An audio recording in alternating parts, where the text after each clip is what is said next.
Hassenfeld Pony Anthology, written by Chicago Ted, read by No One and Nobody.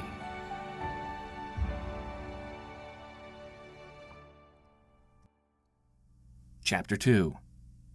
Backbreaking Competition. The air horn sounded, the gates flew open, and the ponies ripped across the track. And they're off, ladies and gentlemen, The announcer said. And right away, number 4 takes the lead, but number 7's gaining on her. She's not giving it up without a fight. They're neck and neck, closing in on the first bend, but number 7 is closer to the inside edge, so she takes the lead. And in a surprise upset, it looks like number 5 is overtaking them both, despite being further out. They're out of the bend now, and good golly, just look at number 5 tear up the dirt. Of course, our radio listeners can't tell, but she's putting some serious distance between her and the rest of the pack. Here comes the next bend, folk, and number 5 takes it like the champ she is. She's already halfway around by the time number 4 starts turning. She's relentless. Finish line's just yards away, and I can confidently say, the race is over! And the winner is number 5, a Rainbow Dash, model number Spectrum. Second place, number 4, Lightning Dust model Jolt. Third place, number 7, Spitfire model Spitfire. 10 tired, sweating ponies eventually made their way to the communal water basin for a nice long drink. A few even dunked their heads underwater to cool off. Spitfire eventually came back and stared at Spectrum. "What are you?" she asked. Spectrum just grinned. "A born winner, of course. What'd you expect?" Spitfire's stare lingered for a moment longer, before she sighed and went back to drinking. Spectrum, meanwhile, kept listening to the announcer.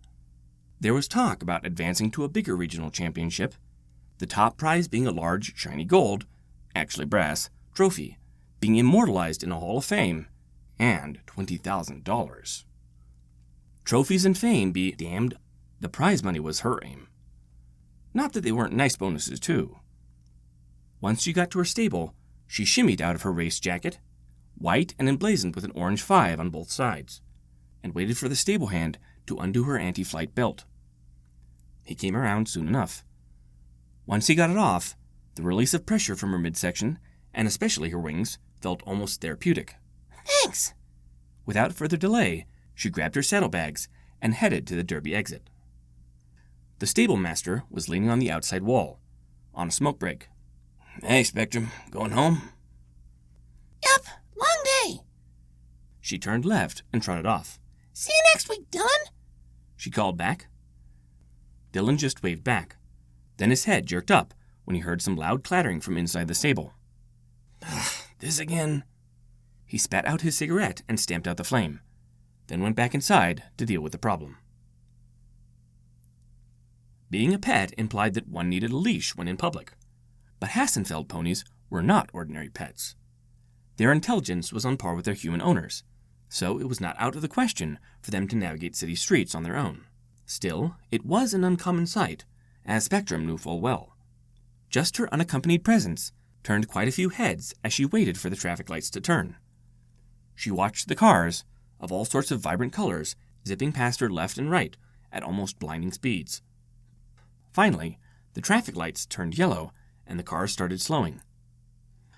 A moment later, the lights turned red, and then the crossing man lit up. As she was crossing Castillo Street, someone called out to her. Hey, you lost or something? Spectrum didn't answer. She got that question all the time, and it just wasn't worth it to shout herself hoarse, "I'm fine, thanks." or perhaps the more witty, "No, I won." She turned right at a corner cafe and almost bumped into a small child. "Wow, She had to look up to Spectrum. pretty pony." Spectrum just grinned and went on her way. Before she could get far, the child's mother called out to her. "Hey, does your owner let you wander out here alone?" "I do it all the time," Spectrum reassured. "No big deal." The mother shrugged. "If you say so. Come on, Sarah." "But Mom." Eventually, Sarah parted from Spectrum, and they went their separate ways. Good thing, too. Where Spectrum was going, she didn't exactly want a small child to be. After glancing both ways to make sure nobody was looking, Spectrum dipped into a dark alleyway. This was not the way home. The alleyway was empty, save for a blue dumpster and a couple of garbage bins. Oh, and Carlos. Spectrum's bookie. She walked over to him and sat on her haunches. "Buenos tardes," She greeted. "¿Tienes el dinero?" Sí, aquí está. He handed her a bundle. Spectrum quickly counted the bills. $1,200. Nada mal, She said. pero tengo otra carrera la semana que viene. Pues éndele. Tú sabes cómo es. He held his hand out. ¿Cuánto es? Spectrum gave it some thought. Then she pulled out a few bills. 20. She told him. Oye, ya te crees la gran cosa y todo. Carlos pocketed her bet. Dale, no te preocupes. La que te vas a ganar si lo logras. Yo sí que lo harás. Bueno, pues, gracias. She got up, slipped the money into her saddlebag, and started walking away. Te veo el sábado. Carlos said nothing. Spectrum checked both ways of the alley before exiting the alleyway, and this time going straight home. Do not pass go. Do not collect another $200. It was 3 p.m. when Spectrum got to the front door. She fished her house key out of her saddlebag, then with some oral flexibility, unlocked the door and let herself in. She then shut and locked it behind her. She still remembered the time her owner yelled at her for leaving the door unlocked. Never again, She reminded herself. Down the hall she went, to her bedroom, really a spare closet she certainly never slept in, where she slipped the money inside a cardboard box that her owner never checked. She then did the math on a spare sheet of paper. 1,180 plus the 96,240 already there was 97,420, exceedingly close, but still short of her goal of 100,000. Still not bad for a Hassenfeld. Anyone else would have spent it by now on some needless bit of opulence. A Rolls Royce, diamond jewelry, work from some famous artist. But Spectrum was a Rainbow Dash model, and that meant loyalty, not just to herself, but to her owner.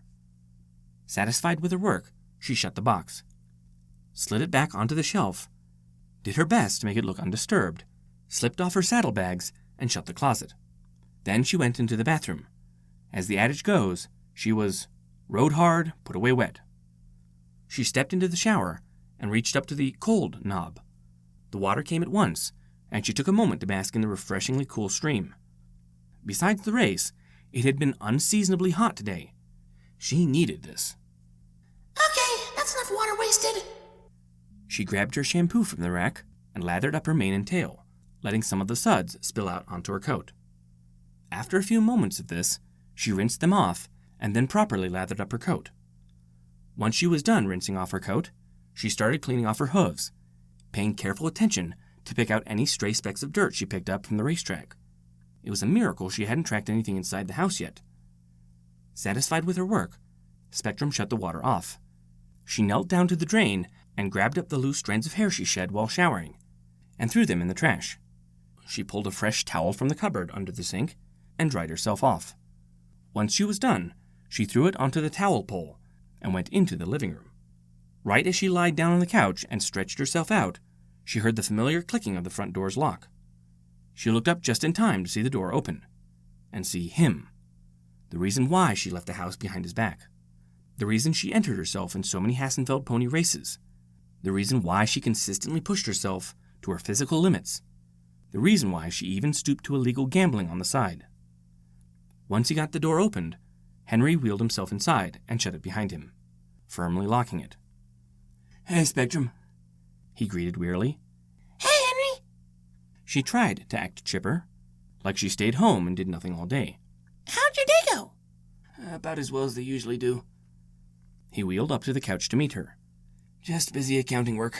Lots of math involved. I doubt you'd like that. What? Nah. Spectrum lied. That's for eggheads. No offense. Henry just rolled his eyes. If what's paying the bills around here makes me an egghead, then I'll wear the shell. He started to roll into the kitchen. If you could just help me. Sure thing. She hopped up and went into the kitchen. As much as he wanted to be self-sufficient, Henry still needed some practice. Ever since the accident 2 years ago. Spectrum remembered that day vividly. One day she noticed Henry was running home late, far later than usual. Then the phone rang. She didn't know how to use it yet, so she listened to the answering machine. It was the emergency room. Just after noon, Henry had gotten into a terrible car wreck. He survived. The other driver did not. Serves him right she thought. for driving drunk. Henry's survival came at the cost of his mobility. According to the doctors, the accident damaged his spinal cord, leaving him paralyzed from the waist down. Fortunately, it was reversible, but Henry balked at the cost of the surgery needed. Even with Henry's job at an accounting firm, there was no way he could afford it. And literally, to add insult to injury, his insurance refused to cover the surgery, meaning he'd have to pay the full amount out of his own pocket. A cursory Google search found that surgeries of this nature cost up to $100,000. A steep amount, to be sure. But Spectrum was nothing if not determined. And, as is typical of Rainbow Dash models, she wanted to put a flourish to her task. For 2 years, she entered pony races, won thousands in prize money, then won thousands more on the side when she met Carlos. All this was kept under the radar, in order to surprise him. Spectrum, did you say something? Henry asked her just then. Spectrum realized she was seconds away from giving away her secret. Nope. Must have been hearing things. She said. Better not get caught this soon. Come Saturday, the day of the regional championship, Spectrum was in her A game. Once she got belted and jacketed, again with number 5, she stood in her stall and waited for the air horn. Hey! Who are you? Spectrum turned to see that number 6 was another Rainbow Dash. Name's Spectrum. What's it to you? Iris, and that trophy's mine, you got it? On your marks! Spectrum and Iris kept staring each other down. Get set! Then they looked away to the track ahead. The air horn sounded, and the gates opened. And they're off! And ready, number 5 and number 6 are tied for the lead. They're neck and neck. It's 5, no 6, no 5 again. And that's just before the first bend. And there they are. Number 6 is closer to the inside, so she's edging ahead. Can number 5 beat her? This is where she usually activates her trap card. If her previous races have anything to say, they're out of the bend, and it looks like number 5's still behind. It's still a close contest, and it's pretty clear none of the others have a chance. Here comes the next bend. Unbelievable! Number 5 must have tripped over something on the racetrack. The other ponies are giving her room, going around her, and it looks like she's twisted her hind left ankle. Unfortunately, that means she's going to be out of the race. Spectrum stopped listening. It didn't matter. None of it mattered.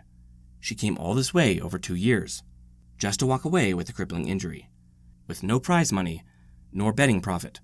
Slowly, she started limping off the track, to get herself unbelted and her wound dressed as soon as possible.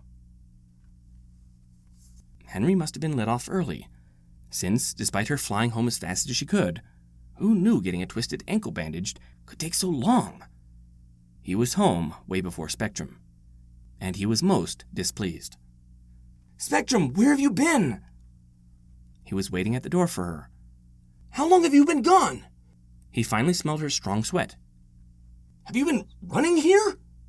Then he looked at her bandaged leg. What happened to you out there? She sighed. Guess my secret's out. She quickly flew to her closet and grabbed the box. At least it was my hind leg and not my front. She dropped it right in front of him and popped open the lid. Henry's jaw dropped. How did you... For the last 2 years, she explained. Ever since the accident, I've been running in races at Summer Dam Derby. Most of that's prize money. The rest is from my bookie. Once I figured out I could place bets on myself, I've been raising enough money for you to get your spine fixed. Why? She hovered right in his face. Because I love you. I can't imagine you going another day without walking like you used to. I want to make this better, but I tripped and fell in today's race, and I couldn't get you the full 100,000. I'm sorry. Henry started checking Spectrum's math. When he got to the end, he started tearing up. Spectrum, honey, I could easily afford the difference. Thank you, but... He set the paper down. You really shouldn't have gone out racing without my knowledge. And certainly without my permission. Now look at you. You've gone and hurt yourself just to help me. Tell me, Spectrum, was it worth all the trouble? As long as you're better, Spectrum said, it'll be worth the pain. And furthermore, he pointed at the money. How would I explain all this to the IRS? We'll cross that bridge when we get there. For now, She wrapped her arms around him as best she could. He returned the gesture and started crying into her barrel. This is the greatest moment of my life. Thank you. Thank you, Spectrum. From the bottom of my heart. He let her go. Now, go hit the shower, champ.